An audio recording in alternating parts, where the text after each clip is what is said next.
Buenas, mi nombre es Luigi Pérez, soy estudiante de la sección N05B de la cátedra Derecho Penal 3. En este caso, en esta oportunidad, yo les voy a explicar un poco lo que son las penas de presidio, las penas de prisión, algunas de sus características, algunas de sus diferencias. Y es que las penas y los tipos de penas se encuentran en el Código Civil, específicamente en su título número 2, y está referido a las penas y comienza en el artículo número 8, donde indica que principalmente se dividen en dos tipos, que son las corporales y las no corporales. En el artículo 9 define que las penas corporales se denominan restrictivas de la libertad. Son en su numeral 1 de presidio y en su numeral 2 de prisión. En el artículo 12 dice que la pena de presidio se cumplirá en las penitenciarías que establezca y reglamente la ley. Dicha pena comporta los trabajos forzados dentro o fuera del respectivo establecimiento y fijará el tiempo que haya de pasar el reo en aislamiento. Los trabajos serán proporcionales a la fuerza del penado. En caso de presentar enfermedades, el reo será cuidado en la enfermería del establecimiento o en locales adecuados con la debida seguridad. En las penas de presidio se aplican penas accesorias, las cuales son indicadas en el artículo número 13, como lo son la interdicción civil durante el tiempo de pena, la inhabilitación política mientras dure la pena, la sujeción a la vigilancia de la autoridad por una cuarta parte del tiempo de la condena desde que ésta termine. Entonces, en el artículo número 14 del Código Civil, de las penas de prisión, la cual se cumplirá en los establecimientos penitenciarios que establezca y reglamente la ley, y en su defecto algunas penitenciarías en el cual su fin sea el cumplimiento de las penas de presidio, manteniéndose la debida separación entre las personas condenadas entre una pena u otra, indicando en su parágrafo único establecido ya el tiempo de prisión que no exceda un año después de ser deducido el tiempo de la detención.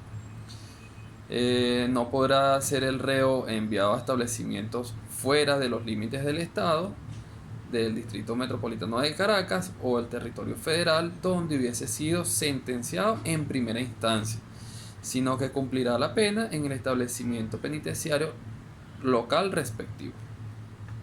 En el artículo 15 sigue desarrollando las penas de prisión, marcando una diferencia con las penas de presidio, ya que expresa que el condenado no estará obligado a trabajos forzados, sino a los de artes y oficios que puedan verificarse dentro del establecimiento, con la facultad de elegir lo que más se conformaren en sus o con sus actitudes o anteriores ocupaciones.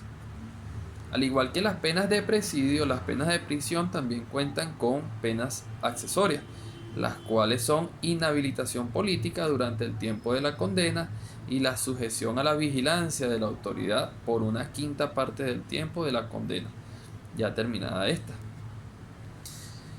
Las penas corporales son aquellas que restringen la libertad de las personas de manera total, mientras que las no corporales son las que restringen la libertad parcialmente, porque las personas no están privadas de su libertad directamente, sino que tiene ciertas limitaciones que debe cumplir con ciertas condiciones que se le imponen mientras esté cumpliendo su condena en un momento determinado. En las penas de presidio se puede referir al establecimiento donde los privados de libertad cumplen condenas por graves delitos. Ahora bien, esta pena se refiere a las más graves, ya que contempla el cumplimiento de trabajos forzados por parte del privado de libertad. Así pues, los trabajos forzados impuestos pueden llevarse a cabo tanto tanto dentro como fuera del establecimiento penitenciario, según lo determine la ley. Su intensidad va en proporción a la fuerza o capacidad de trabajo físico de la persona, mientras que en las penas de prisión también se habla de instalaciones donde se encarcelarán a los prisioneros y también forman parte del sistema penitenciario. Existen diferentes tipos de prisiones y en ellas se priva de libertad a distintos tipos de sujetos. Algunos de estos ejemplos son los calabozos, que es una pequeña celda o prisión normalmente ubicada dentro de una comisaría de policía. En ella la persona puede pasar hasta 72 horas detenida. Está la correccional para menores, que son instituciones especiales donde se detienen a personas que aún no han alcanzado la mayoría de edad. Están las prisiones militares, que se refiere a una institución donde particularmente se detiene al personal militar. Estas suelen regirse por un código penal militar. Están las prisiones psiquiátricas, que son instituciones adecuadas a privados de libertad que sufren alguna enfermedad mental, por ejemplo la esquizofrenia. Existen algunas otras diferencias en cuanto a las que ya he mencionado. En las penas de presidio se contempla la obligación de realizar trabajos forzados, mientras que en la de prisión no obliga al privado de libertad a realizar trabajos forzados. Una segunda diferencia se encuentra entre las penas accesorias que se aplican al castigo, y en la de presidio contiene implícita la interdicción civil, mientras que en la pena de prisión no la contempla. La tercera diferencia es que la pena de presidio se ha dejado de aplicar en ciertos países por ser considerada en contra de los derechos fundamentales que tiene una persona privada de libertad. En cambio, la pena de prisión, por ser considerada más leve, se aplica en todos los países del mundo. En algunos países no existe diferencia entre presidio y prisión y se utiliza como sinónimo. Ahora les voy a conversar un poco lo que es la conversión de las penas. Y es que en relación a la conversión de las penas, esto está previsto en el artículo 52 del Código Penal, que permite al juzgador imponer en los delitos leves una pena distinta a la prevista originalmente.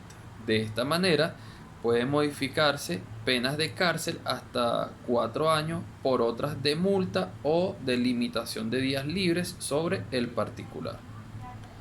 La Corte Suprema ha sido precisa en que la facultad del juzgador de convertir la pena derivada de la valoración que realiza al momento de la determinación judicial de la pena concreta. Antes de emitir un fallo, el juzgador valora la personalidad del agente y las circunstancias que rodean al hecho punible previo al proceso intelectivo de proceder o no a la conversión de la pena. Aplicable al caso concreto, por lo tanto, no es posible la conversión luego de emitida la sentencia. Ya para ir finalizando, voy a culminar con el tema con el punto de la dosimetría penal.